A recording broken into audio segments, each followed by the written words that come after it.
ɗum noon ko hulli ko Allah andi ko moƴƴi ko walla ko ɓuri ko anani yimɓe ko qiisoto ko wona noon annabiji rubba ash'asa dhi timrayni madfu'in bil awwab walla aghbara o jeeni ɗon ɓorni ɗo limcon to ari fo yimɓe no jawi ɗum terɗe mum hay laaɓani o wi kono gornam o ko wiyo Allah waɗa fof waɗan tellement on waɗi on ɓadi Allah omo ɗofti Allah omo gonɗini Allah kala ko wiyo Allah e waɗa waɗan batte moƴƴere makko adi a goɗɗo noon taw yimɓe fof no teddini ɗum e leegal taw noon ko fasik taw waɗaka barke rubba dhi madharin jamilin tawara khalfa asabuhu fuadun heewi neɗɗo jiya ina ñanti ina waɗdani ina wattandani taw ko ɓerde jamfa bone mo woni ƴulmere ɓalere kurum woni nder becce he ɗum waɗi nde ka enen en mbawa ñawde hen hay gotel ko jomiraɗo subhanahu wa taala kañum woni ñawata ko ɗum woni paamen nden hunde anani ko ɗum woni banggal ko jomiraɗo haalani men oɗo aya asa an yakunna khawra minhunna o haalani men kadi gueɗe goɗɗe nan toon ko ina adda ko ina bonna musidagal hakkude men kalana neɗɗo noddira neɗɗo inde nde yiiɗaka inde nde wona inde makko inde nde wona goonga nani taw kalirɗa nde ɗo hunde ko famɗinde mo mbiyama ko maccuɗo est ce que an soodi mum est ce que ko an roni mo est ce que ko an dahimo nder haala taw ko goonga l'islam no wiiri ni anani surtout enen muccama enen fulɓe hayso neɗɗo sottima accanama ko wiyete dande ko enen mbiyaten ko watta indimaji nder dew eɗen gandi l'islam kam ko wi ko eno mbaɗen ni waade kono leydi asman ni annabi sa sallam maccuɗo mo rimɗini mo rokki dande mum o itti ko bandi ko debbo walla ɓi gorgol makko par ce que annabi sallam jogui gorgilaɓe rewɓe hakke nayo ɓe mbi koɓe joyo jiiduɓe e ba makko yumma e baba walla jiiduɓe e ba makko baba biyeteɗo umaymata e atika e safiya e arwa e bourra umaymata o kanko jibini abdou zeynabu binti jahsh jeynaba binti jahsh annabijo itti rokkimo wi zeydou dami rokkuma oɗo walla annabijo are zeynab taw ina feri ina woppi makka a yi ha madina batte abbade dine l'islam o wi an no jiɗmi waɗa rokkudema zeydou o wi annelaɗo al min cikkannomi ko an ƴamata kam ka kuuske en denɗiraɓe kono dokkata kam ko maccuɗo hanki wonno ko maccuɗo o wi o wona maccuɗo kay o rimɗi o wi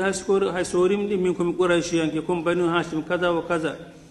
o wi ko Allah de yamiri nani so Allah yamiri noon o wi o jaaɓi wama kana al muminin wala muminat oɗo ɗum ɗo waɗi e nder l'islam en jiiri guite men annabi sallah sallam nde o rafi heeɓimo nde haade makko mayde o wi so zeydu no wurno o lomtinan ɗum leñol ngol rokkat ɗum ardo enen mbiɗen hayso neɗɗo sottima hayso ganduɗa woppanama Allah hayso natti wonde maccuɗo o julnata men o humata dewgal o ardata ko ɗo ni takandani ha heewi tan hoto guittuɗen ɗum wona e deftere Allah heede wona e tarikh annabijo holli men sallllahu alayhi wa sallam ɗo mbatten ɗo hakkille no feewi nani kanko zeynab binti jahsh ko noon kadi aada tutta bannina wonno toon wonde so wi neɗɗo ko ɓiye wonno wiyetade zeydou bin mouhammad Allah wi uduuhum li abaihim ɗum itta ɓinguel ma kadi saria mum wonde ganduɗa ko woni hakkude mon ko ala e sariata banni o kadi l'islam en paamiɗo jaɓata wiide aɗa terdinoro wonde an ɓuuri kaari koko ɓurɗamo aɗa holla an o an ɓuuri mo hol mbiɗoma noon l'islam jaɓata oɗon méthode wonde min ɓuuri kaari kay ala hay goto ɓuurani annabi sallah man ta'azzama fi nafsi kala mawo baɗɗo ɓurnade nder becce mum a yeehi a yaɓɓi jaɓɓal wonde aɗa ɓuuri yimɓe wahtala fi michiyete yaaduma he a waɗi hen geste tan aɗa ñaaƴa o wiya ma hawre jomiraɗo Allah na tikkanma ɗum ɗo fof en kalanama ɗum en laqiya allahu alayhi ghadban nani annabijo haalni men ɗeɗo gueɗe fof kadi en jii annabijo sallllahu alayhi wa sallam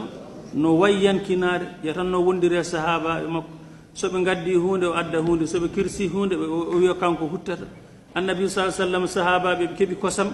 kamɓe fof wiyoɓe jar o sakkiti yarde ƴeeto haɗo suffa en wiyetenoɓe ko miskinaɓe maccuɓe en kañum en gornam goyne kañum en o wiyoɓe en guiɗumo yarde kanko sakkiti yarde eɗen jangga nden hunde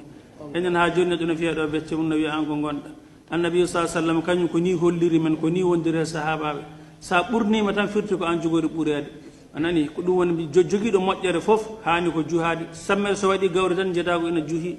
sone goñama noon ha gandi ane sirgini hakkude yimɓe waɗaka barke kala mo jiya no ƴegono holla kañum yimɓe aɗa yahano jeyyal ni andu ko an heedi less ɗum waɗi diine l'islam ko holli men ko kanɗen ko jangguitade bindi men ɗi no feewi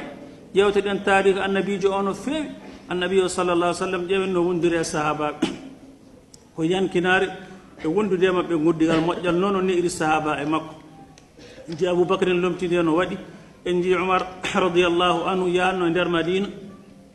debbo jooɗiɗo o yaha ƴogonoya ɗum o adda ha goto wi faman yubari aba hafsin wasiratahu waman yuhawilu lil faruqi tashbiha hay goto wawade no ɓe mbanodani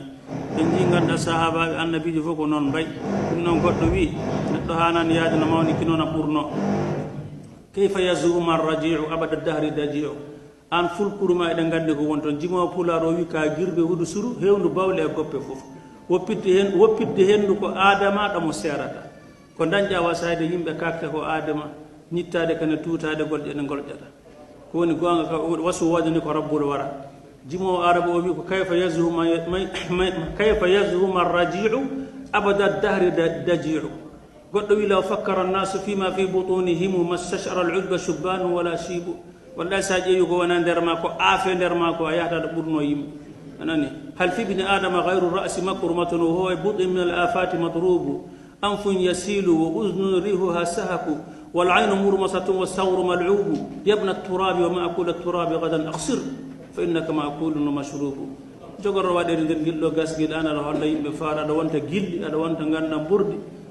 كان نكو جامدي نادي غوندنا بانديرامي غونديغال موجال god fo tellina watta e ganda kafe mun he ndiyam seeda itta ganda faaruji di eden nyaagi Allah rokkumen mojjere eden nyaagi Allah kala kalde en hawari sawab yo Allah rokkumen baraji mun tawi wona hen ko woni han kadi gofe pergitte timmal ko Allah wodani yo Allah yaako pergitte men